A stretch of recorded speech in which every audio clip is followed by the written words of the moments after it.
बघू शकताय किती छान मोकळा मोकळा रंगही छान आणि सुरेख झालाय. अप्रतिम.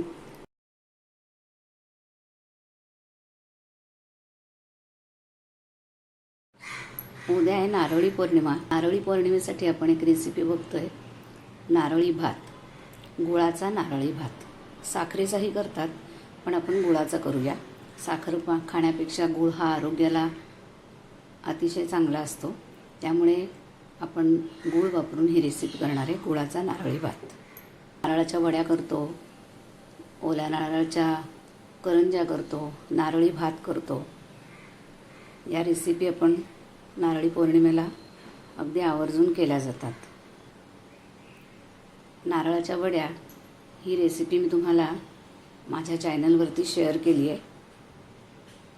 हा व्हिडिओ बघितल्यानंतर याच्या खाली एक चिन्ह येतं, त्या चिन्हावर दाबा. तुम्हाला नारळाच्या वड्या ही रेसिपी बघायला मिळेल आणि इतर रेसिपी पण तुम्हाला इथे बघायला मिळतील. नारळी भात करण्यासाठी साखर न घेता आपण गूळ वापरला आहे. 2 वाटी आपण बासमती तांदूळ घेतलेत. 2 वाटीसाठी आपण 1.5 वाटी गूळ घेतला आहे. खोवून घेतलेलं खोबरं आहे, लवंग आणि दालचिनी, त्याच्यामुळे भाताची चव छान वाढते. मनुके आणि काजू. साजूक तूप घ्यायचं आहे, गाईचं किंवा म्हशीचं, पण तूप मात्र साजूकच वापरायचं आहे, म्हणजे भाताला चव अगदी छान येते. हे 2 वाटी बासमती तांदूळ. इथे आपण तांदूळ धुवून घेतलेत. करायला एकदम सोपी आणि खायला तर एकदम छान. आता हा गुळाचा नारळी भात आपण कुकरमध्ये करणार आहे, अगदी झटपट, कुकरच्या 2 ते 3 शिट्यांमध्ये. त्यासाठी आपण घेतोय साजूक तूप. अशी छोटी वाटी एवढं साजूक तूप घ्यायचं आहे. तूप गरम झाल्यानंतर त्याच्यात 8-10 लवंग आणि 2-3 दालचिनीचे तुकडे. याच्याने भाताची चव अगदी छान येते, त्यामुळे भात करताना हे अगदी अवश्य घालायचं आहे, लवंग आणि दालचिनी. दालचिनी लवंगाचा छान वास सुटल्यानंतर त्याच्यात आपण हे बासमती तांदूळ तुपावरती छान परतून घ्यायचे.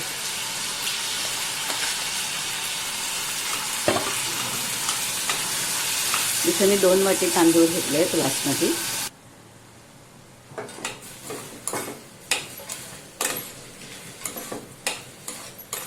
तुम्ही हा भात पातेल्यात सुद्धा करू शकता, पण कुकरमध्ये केलेला भात पण झटपट आणि छान होतो.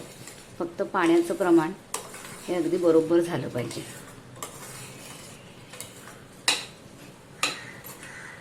तांदूळ परतून झाल्यानंतर तांदूळ पण छान परतून घेतला आहे. इथे मी 1 वाटी ओल्या नारळाचा चव म्हणजे खोवून घेतलेलं ओलं नारळ घेतलं आहे, ते टाकून घेऊया. 2 वाटीला 1 ते 1.5 वाटी ओला नारळाचा चव घ्यायचा आहे.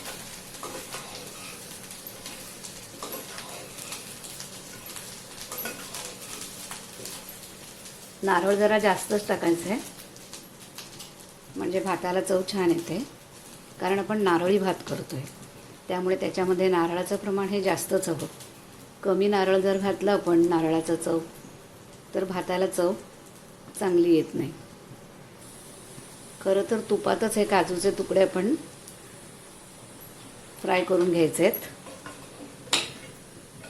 असे वरून टाकले तरी हरकत नाही, पण तुपामध्ये ते छान गुलाबीसर रंगावरती परतून घेतले म्हणजे त्याची चव अधिक वाढते. टाकून घेतलेत आपण काजूचे तुकडे.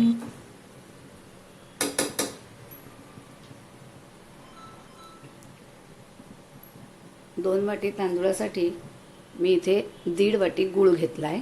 गूळ टाकून घेऊया.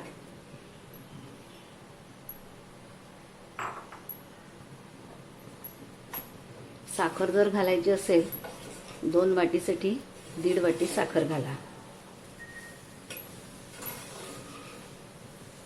गुळाचं आणि साखरेचं प्रमाण सारखंच आहे, फक्त गूळ घालायचा का साखर हे तुमच्यावर अवलंबून आहे. पण साखरेचा भात खाण्यापेक्षा गुळाचा भात खाणं हे अतिशय चांगलं.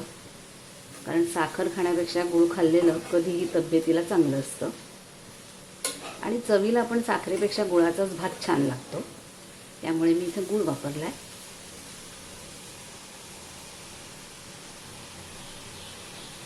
मनुके,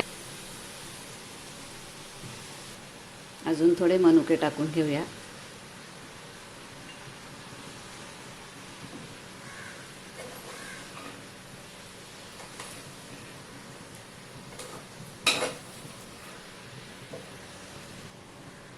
दोन वाटी तांदूळाला आपण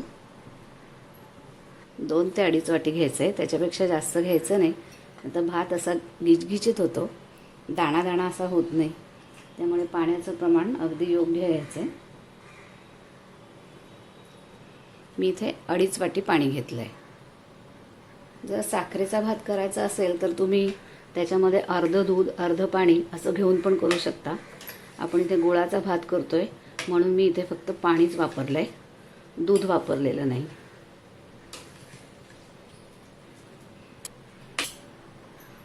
पुन्हा इथे 2 चमचे तूप टाकून घेतलं आहे. याच्याने काय होतं, भात अगदी दाणेदार होतो, मोकळा मोकळा आणि छान होतो. त्यामुळे वरून परत थोडंसं तूप आणि भाताची चव पण दुपटीने वाढते. त्यामुळे आता आपण इथे वरून साजूक तूप घातलं आहे. आता आपण इथे कुकरच्या 2 किंवा 3 शिट्ट्या करून घ्यायच्या आहेत. पाणी जास्त झालं तर भात गिचगिचीत होतो आणि कमी पाणी झालं तर तो खाली जळतो. त्यामुळे पाण्याचं व्यवस्थित प्रमाण घालायचं आहे. 2 वाटीसाठी मी 2.5 वाटी पाणी घातलं आहे. आता आपण इथे कुकरच्या 2 शिट्ट्या करून घ्यायच्या आहेत.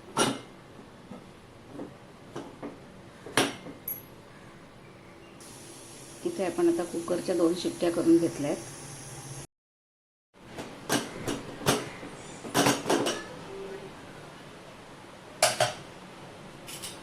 हे बघा किती मस्त आपला भात झालाय, छान शिजलाय आणि गुळाचा रंग जसा होता तसा रंग छान भाताला आलाय. या कुकरमध्ये आपण झटपट असा हा भात करू शकतो किंवा पातेल्यातही तुम्ही करू शकता. अगदी पाण्याचं प्रमाण सुद्धा अगदी परफेक्ट झालंय. अगदी लहान कुकरमध्ये 2 वाट्या भात व्यवस्थित बसतो. आपण आता हा काढून घ्यायचा आहे. याच्यापेक्षा तर जास्त शिजला तर भात एकदम मऊ होतो.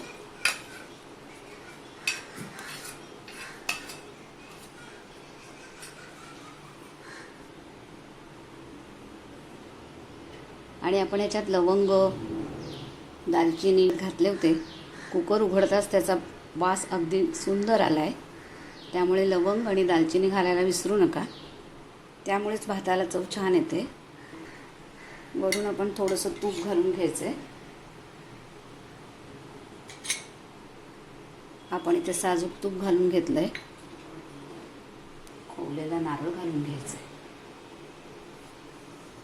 करायला अगदी सोपा, खायला अप्रतिम असा गुळाचा नारळी भात, खास नारळी पौर्णिमेसाठी. सगळ्यांनी केलाच असेल, पण ज्यांनी केला नसेल आणि काही नवीन शिकणाऱ्या मुलींसाठी ही खास रेसिपी. नारळी पौर्णिमेच्या तुम्हाला सगळ्यांना हार्दिक शुभेच्छा. नारळाच्या वड्या, नारळाच्या करंज्या ह्या रेसिपी आणि इतर रेसिपी पाहण्यासाठी व्हिडिओच्या खाली जे चिन्ह दिसत आहे ते दाबा. आणि इतर रेसिपी, नारळाच्या वड्या या रेसिपीसुद्धा पहा. व्हिडिओ जर आवडला असेल तर व्हिडिओला लाईक करा, शेअर करा, सबस्क्राईब करा, हाईप द्या, बेल आयकॉनला क्लिक करा, कमेंट्स करा कुठून तुम्ही ही रेसिपी बघत आहात